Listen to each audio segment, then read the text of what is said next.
Today we will learn the 9th standard poem Walk a Little Slower.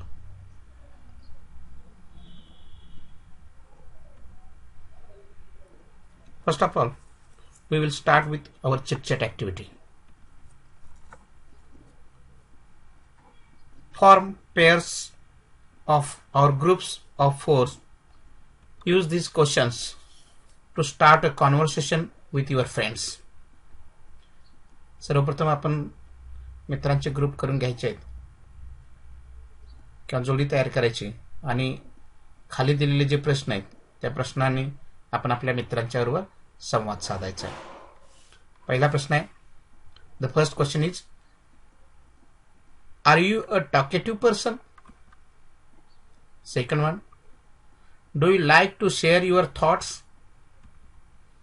Third one, what would you like to do after 10th? हे 3 प्रश्न आपण आपल्या मित्रांना विचारायचे आहेत आणि त्याच्याकडून त्याची उत्तर घ्यायची आहेत आणि हा संवाद पूर्ण करायचा आहे. Are you a talkative person? आपण बोलके आहात का? Do you like to share your thoughts? तुम्हाला तुमचं अनुभव जे आहेत, विचार जे आहेत, ते विचार तुम्हाला शेअर करायला आवडतात का? आणि तिसरा प्रश्न, what would you like to do after 10th? 10वी नंतर तुम्हाला काय करायला आवडेल? चला आपण एक एक्झाम्पल उत्तर आपण त्या ठिकाणी पाहूया. Are you a talkative person? Yes, I am. Do you like to share your thoughts? Yes, I like to share my thoughts. What would you like to do after 10th? I would like to be a doctor after 10th. आता मित्रांनो, या ठिकाणी एक गोष्ट लक्षात ठेवा की ही उदाहरणार्थ घेतलेली उत्तर आहेत. प्रत्येक विद्यार्थ्यापाठीमागे ही उत्तर त्या ठिकाणी बदलू शकतात. त्यामुळे आपण आपली स्वतःची उत्तर या ठिकाणी लिहिणं अपेक्षित आहे. यानंतर आपण पुढे पाहणार आहोत. We often need to communicate our thoughts and feelings to others. Sometimes we do that freely. Sometimes we are not able to do so because of various reasons. Let's review it in this activity. बऱ्याचदा आपण आपले विचार जे आहेत किंवा आपल्या ज्या भावना आहेत त्या इतरांशी संवाद साधण्याची गरज असते. काही वेळेला आपण हे अगदी मनमोकळेपणाने करू शकतो, काही वेळेला मात्र आपण हे करू शकत नाही आणि त्याच्या पाठीमागे व्हेरियस रिझन्स, अनेक कारणं त्या ठिकाणी असू शकतात. So let's review it in this activity. आणि मग त्याच्या पाठीमागची काय कारणं असतील ते या ॲक्टिव्हिटीमध्ये आपण पाहणार आहोत. Try to complete each sentence using a new idea. These are open-ended questions.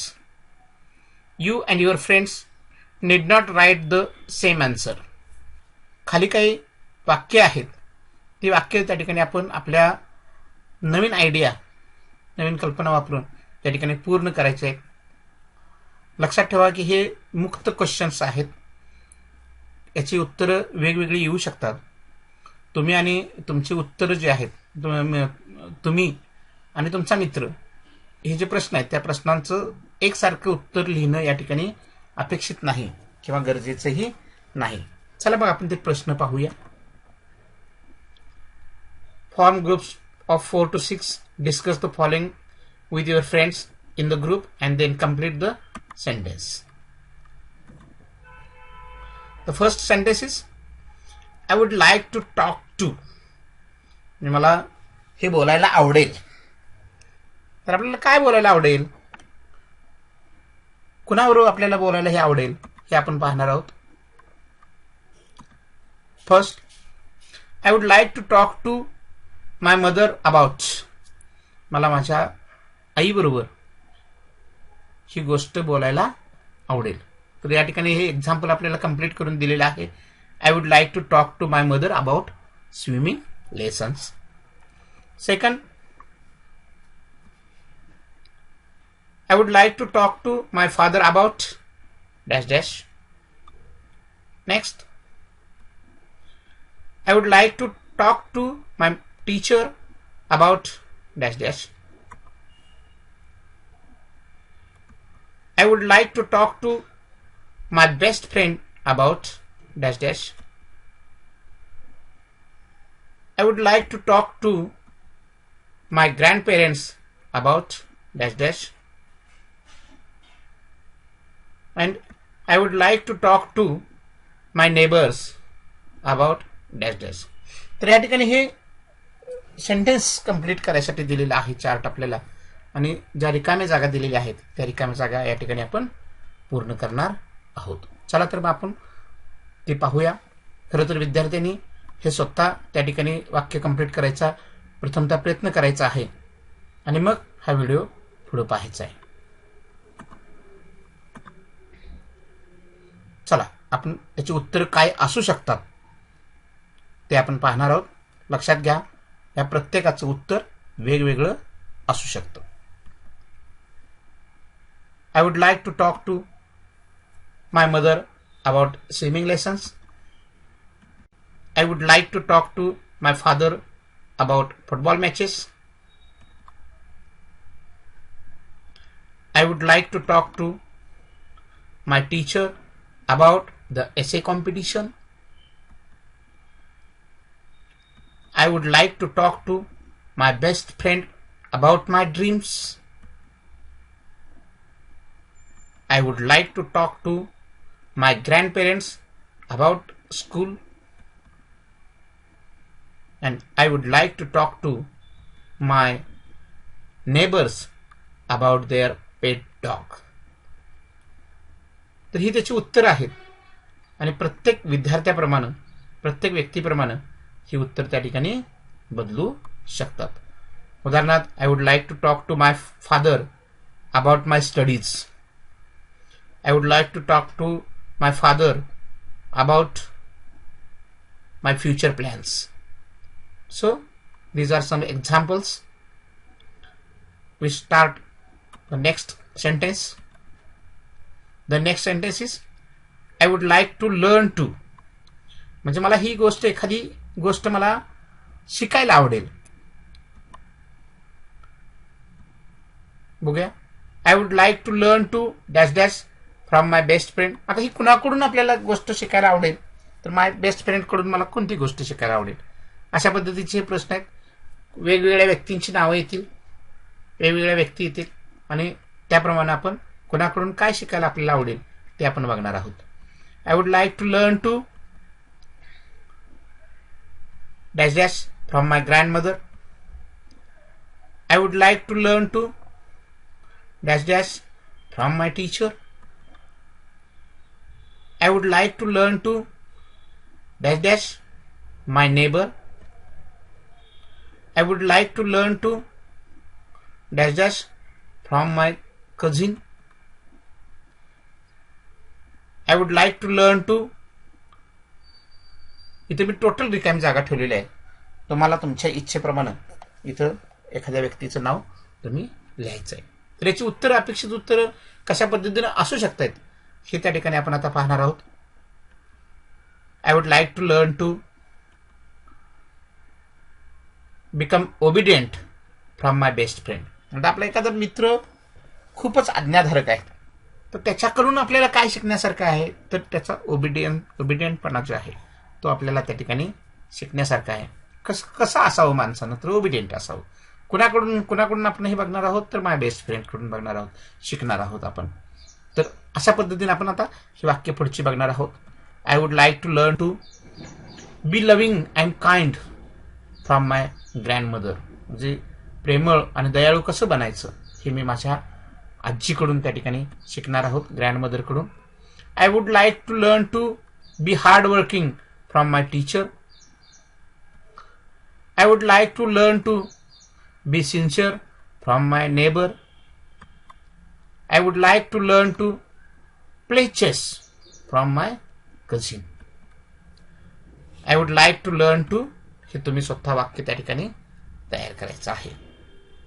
अशा पद्धतीने ही वाक्य आपल्याला आपण याचं कन्स्ट्रक्शन करतो आहोत.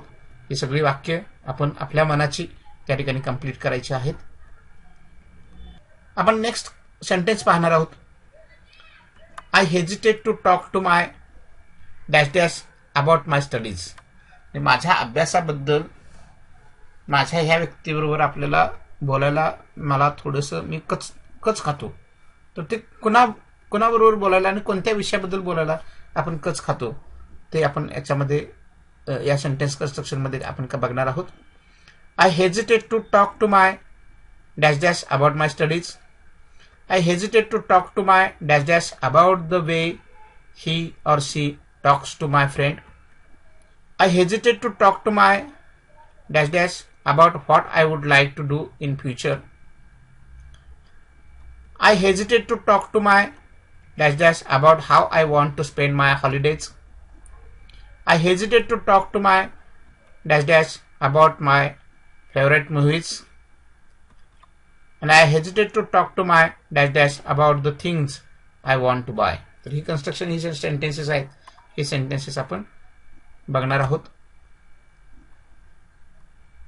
I hesitate to talk to my teacher about my studies. Teacher बरोबर बोलायला आपल्या अभ्यासाबद्दल टीचरांच्या बरोबर बोलायला आपण थोडंसं कच खातो ते. I hesitate to talk to my best friend about the way he she talks to my friends. म्हणजे ज्या पद्धतीनं तो किंवा ती माझ्या मित्राशी बोलते ते माझ्या मित्राला सांगायला मी थोडंसं काकू करतो. I hesitate to talk to my parents about what I would like to do in future. I hesitate to talk to my grandparents about how I want to spend my holidays. I hesitate to talk to my father about my favorite movies. I hesitate to talk to my mother about the things I want to buy. तर या पद्धतीने ही वाक्य आपण त्या ठिकाणी पाहिलेली आहेत. ही सगळ्यांनी व्यवस्थित आपापल्या पद्धतीनं आपापले स्वतःचे विचार असलेली वाक्य त्या ठिकाणी पूर्ण करायचे आहेत. चला तर मग आपण आपली कविता जी आहे ती पाहूया. Walk a little slower. This poems poet is unknown, so author is unknown.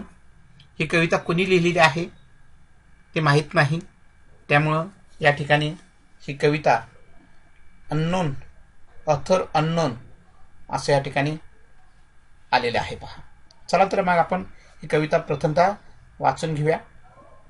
शांतपणे ऐका. Walk a little slower daddy, said a little child so small, I am following in your footsteps and I don't want to fall.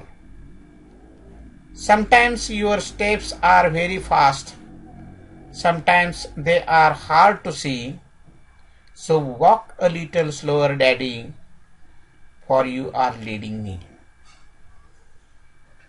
Someday when I am all grown up, you are what I want to be, then I will have a little child who will want to follow me, and I would want to lead you just right and know that I was true. So walk a little slower daddy, for I must follow you. Author is unknown.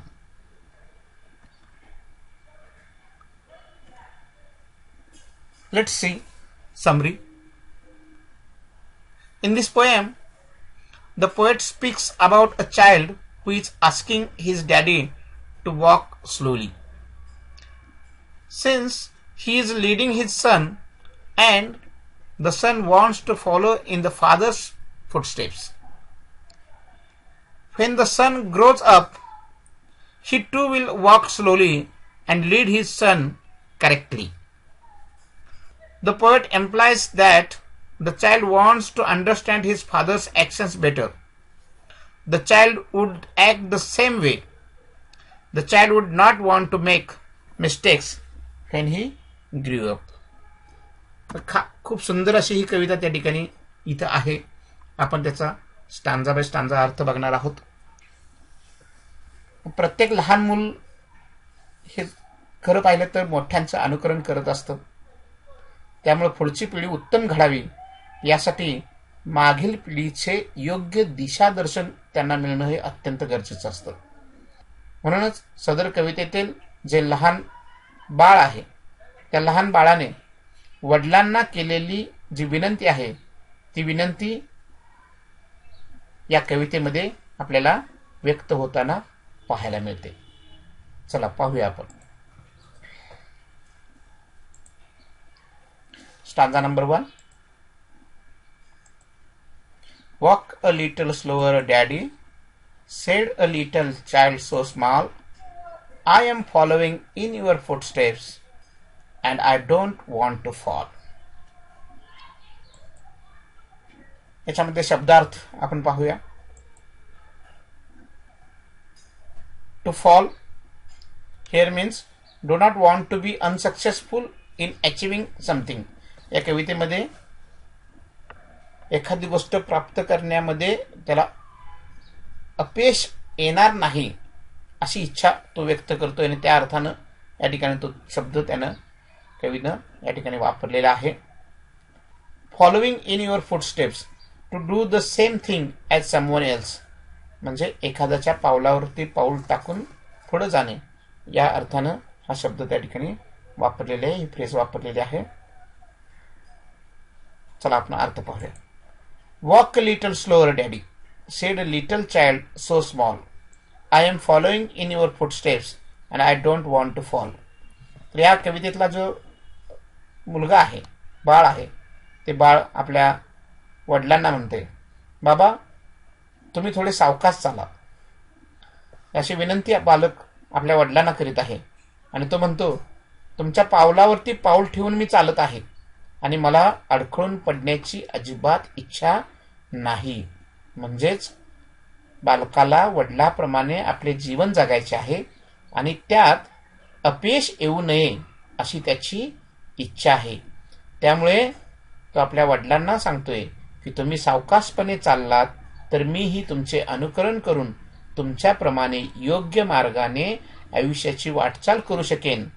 असं हा बालक आपल्या वडिलांना आवर्जून या ठिकाणी विनंती करताना आपल्याला पाहायला मिळतो. Stanza number 2.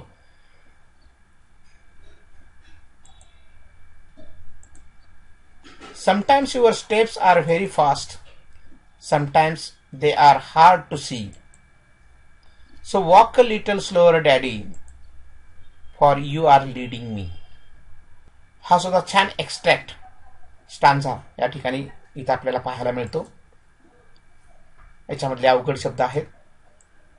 Leading, leading means guiding, showing the right path, म्हणजे योग्य दिशा दाखवणे किंवा योग्य दिशेने एखाद्याला घेऊन जाणे. Sometimes your steps are very fast, sometimes they are hard to see. To walk a little slower, daddy, for you are leading me. ते बाळ आपल्या वडिलांना पुढे म्हणते, बाबा कधी कधी तुम्ही फार वेगाने पुढे जाता तर कधी तुमची पावले मला दिसेनाशी होतात. याचा अर्थ सरळ आहे. काही वेळा वडिलांच्या ज्या कृती असतात किंवा त्यांचे वर्तन जे असते ते समजणे मुलाला कठीण वाटतं आणि अशा वेळी त्यांनी आपल्याला समजून सांगावे, स्वतःबरोबर सांभाळून पुढे न्यावे असे तो वडिलांना सुचवत असलेला आपल्याला ह्या कवितेमध्ये या स्टांजामध्ये आपल्याला पाहायला मिळतं. तिसरा स्टांजा आहे.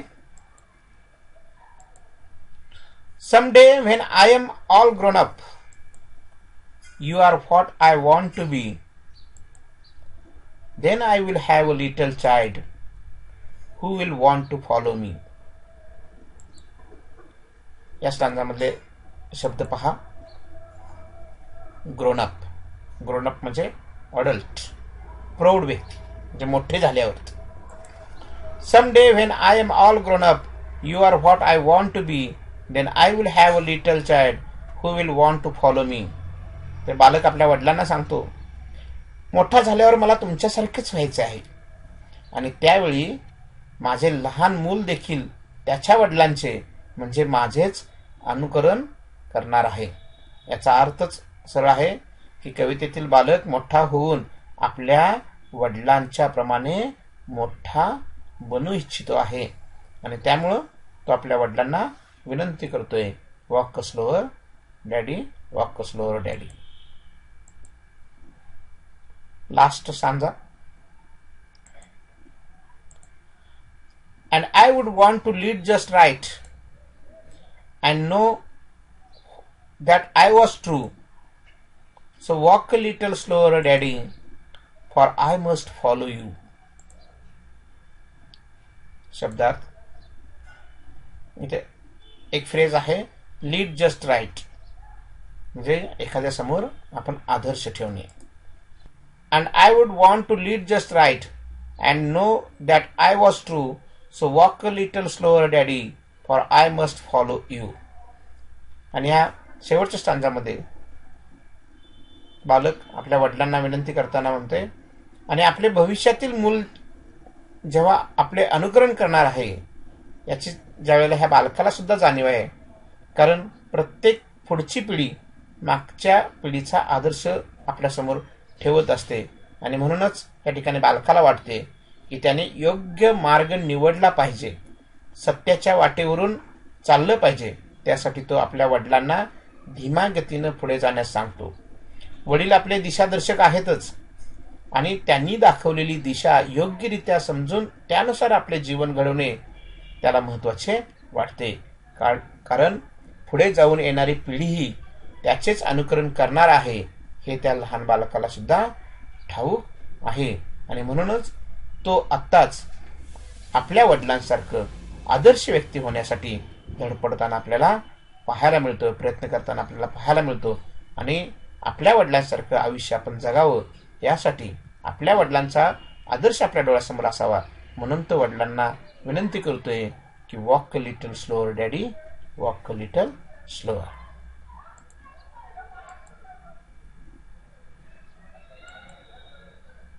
थँक्यू मित्रांनो.